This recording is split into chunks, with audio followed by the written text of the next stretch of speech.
Good morning and welcome to day 15. So, as it turns out, I did have more than 2 weeks worth of shit to say. I mean, after like a decade of doing this, I would hope that I have more than 2 weeks of shit to say. But today, I want to talk about something that is effective and it works, and society will not let us do it, right?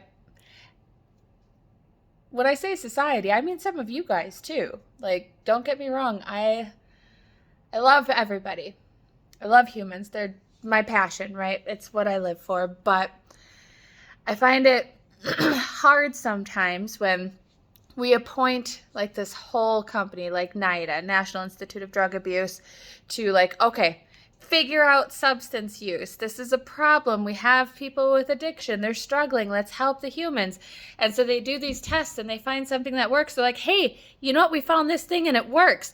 And then the government's like, no, we're not doing that. And society's like, no, we're not doing that.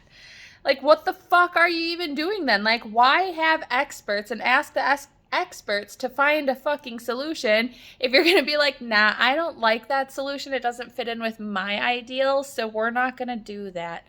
Like, fuck, right? So what I'm talking about right now is contingency management. And if you don't know what that is, basically it's operant conditioning, that you get rewards, right? And they're usually of monetary value. So they're usually worth money of some sort. You get rewards for participating in treatment.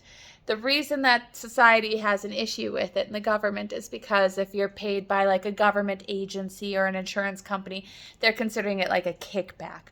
So they won't let you give anything more than like $75 to $100 per person because it's considered a kickback at that point. When the studies show that over the course of the entire time of treatment, around the $400 to $500 mark is where they see the most consistent results. And the reason is this. So like, we know addiction hijacks the reward center in our brain, right? So if we replace that with other rewards that we actually give a shit about and like really want to strive for, it gives it a fighting chance in that same fucking reward center that the addiction is in and hijacking. So it makes perfect sense on paper, but then when you tell a community or something that you want to give somebody a gift card for their first negative UA, or you want to give them some kind of a prize for showing up, or something for finishing their group, or whatever it is, the milestone that they're reaching, they get all pissy about it. And they're like, no, we're not going to pay them to do something that they should already be doing. And they get very, I don't know, bitchy about it, I guess, lack of better word. So it's hard because it's proven effective for every type of substance. Like, they've done some pretty major studies on this, and it shows being effective for opiates, for meth, for, I mean, even weed. Like, who has an incentive to quit weed? Fucking nobody. Like, there's hardly any punishment. It usually doesn't ruin your life. So the fact that something like this, an idea and concept like this, can be beneficial, it shows how effective and how deeply impacting it is. So what it typically would be, I mean, a curriculum that we use all the time, one of the big components of it is this contingency management. And yeah, you can stay within your $75 to $100 frame. The problem with that is that it's like half-assed, if you will. Like, the results aren't consistent. It's not a big enough of a reward. And it's not people being greedy. People don't even consciously know that this is working, right? Like, this is all subconscious brain level shit. Like, all right, I am going to get a reward if I do this. That motivates them in a time where maybe they don't have much motivation. Maybe they don't have much incentive.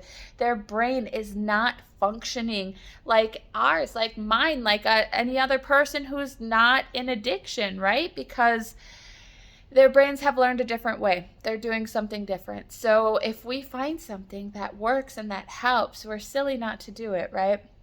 As of right now, there's no medication-assisted therapy for meth. There's no medication-assisted therapy for weed. What you see medication-assisted therapies for, opiates and alcohol. And we're going to talk about that tomorrow. Actually, we'll get in the medication-assisted therapies while we're talking about how society doesn't like shit that works because it goes against what they think. So if we were to introduce this, that's the other part. The study didn't show any major negative effects either. It didn't harm anything. People aren't coming in and getting their incentive, like their gift card, their prize, their reward, and going out and slanging it for fucking dope on the street. That's not what's happening. They're using it. It gives them this pride in themselves. Like, look, I got this reward because I earned it. I worked for it. I did something that I wasn't sure I was able to do. So I don't know who it is I'm talking to at this point, but providers, society, people with addiction, people without addiction, people whose lives have been touched by addiction, like, think about this concept a little bit. If we give them a reward for doing something good, they're going to continue doing it. It's a concept as old as time, right? Like, why wouldn't we consider this? Especially when we see it can work in something that we're still learning about. It wasn't that long ago that we would sit in a church basement and yell at people and tell them that they needed to be stronger and that this was a moral failure.